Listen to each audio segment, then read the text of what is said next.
Welcome to part 4 of an insecticide mode of action series developed by Burris Seed.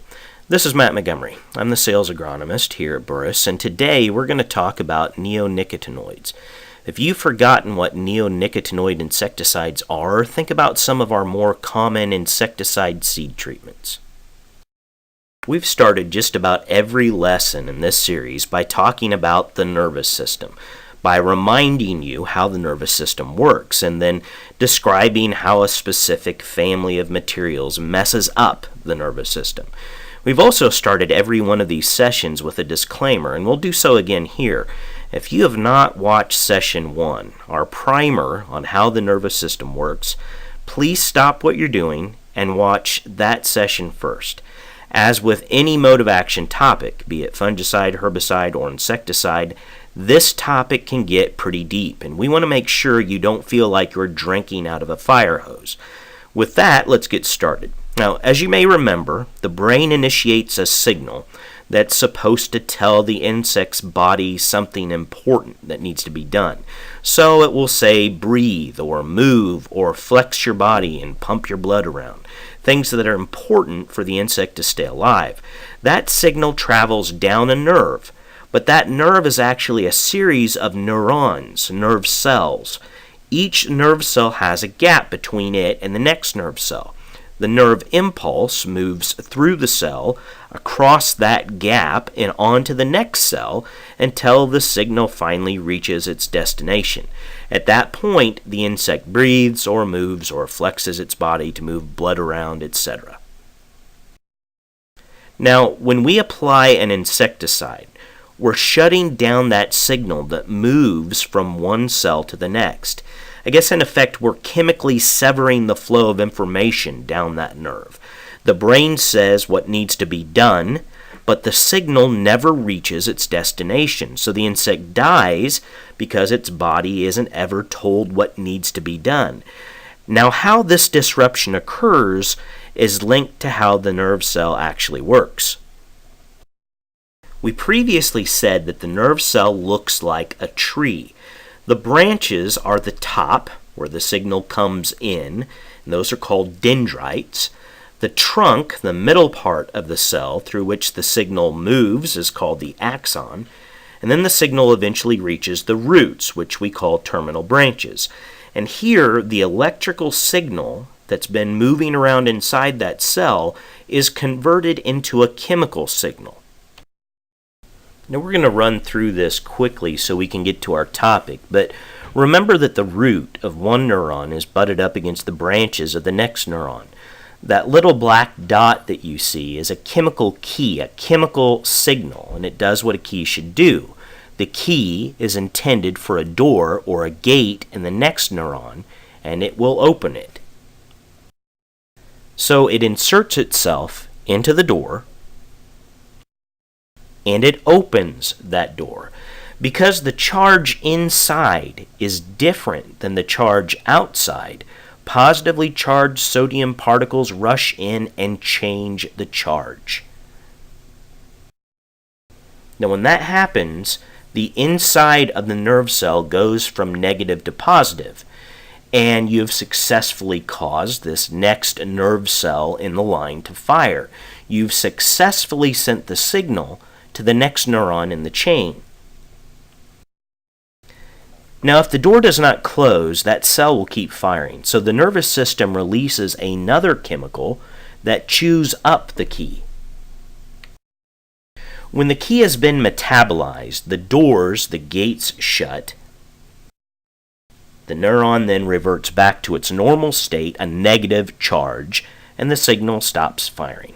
If we disrupt any part of this delicate process, we disrupt the flow of information from one neuron to the next. In effect, we can use this delicate nature of the nervous system to chemically sever the brain from the body. The topic of neonicotinoid insecticides is linked tightly to the discussion we just had. This delicate process of chemically transferring a nerve impulse from one neuron to the next is what neonicotinoid insecticides mess up. Let's take a moment to briefly mention how important these materials, neonicotinoids, are to modern agriculture. Neonicotinoids really only entered commodity production around the turn of the century. I'm talking about the turn of the 21st century here. At that time, a host of subterranean insect pests occasionally plagued fields, and once the damage was done, there was no rescue treatment. So think back to grape colaspis, wireworms, grubs, etc. When these materials were introduced, early season problems with those kind of insects, which often resulted in a replant, literally disappeared. Today, stand reduction from subterranean insect pests is pretty rare. Now, there are some environmental concerns that have developed in relation to the use of neonicotinoids and their potential impact on bee colonies, for instance.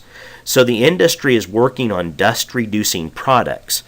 It's to our benefit to minimize any off-target impact associated with these pesticides, because they have really been an invaluable addition to our industry. They're a great resource. Back to the subject of mode of action, though. These products, things like Poncho, Cruiser, etc., act like skeleton keys for the doors of the neuron. In other words, they fake out the nervous system into opening those little gates that are only supposed to open when a legitimate chemical signal is being sent. You know what happens next. Because the gates are open, even though they're not supposed to be open, even though they are not open for the right reasons, positively charged sodium begins to rush inside.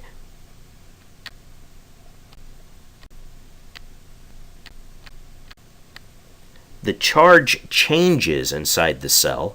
The cell fires, but there is one problem. The cell is not supposed to be firing. The cell is firing when it's not supposed to be. That alone is a very bad thing. However, the next part of this scenario gets even worse. The chemical that was designed to chew up those legitimate keys for the door so that the door can close and the cell can go back to normal, well, they're designed to chew up the legitimate keys, not the illegitimate keys, if you want to call it that. That means they can't chew up the neonicotinoid skeleton key, and that means that that neuron just keeps firing and firing and firing.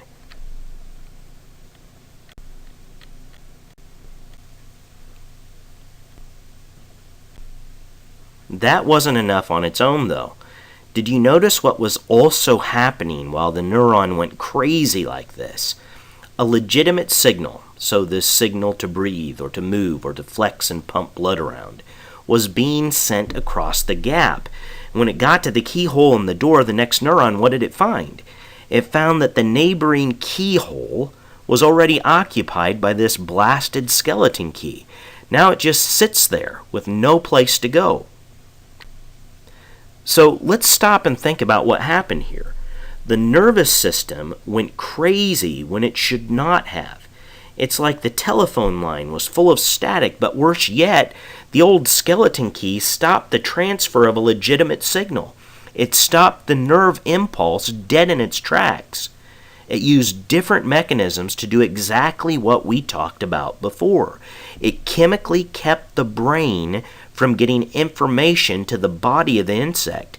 It causes the nervous system to act as though there is not a nerve connection between the body and the brain. So there you have it.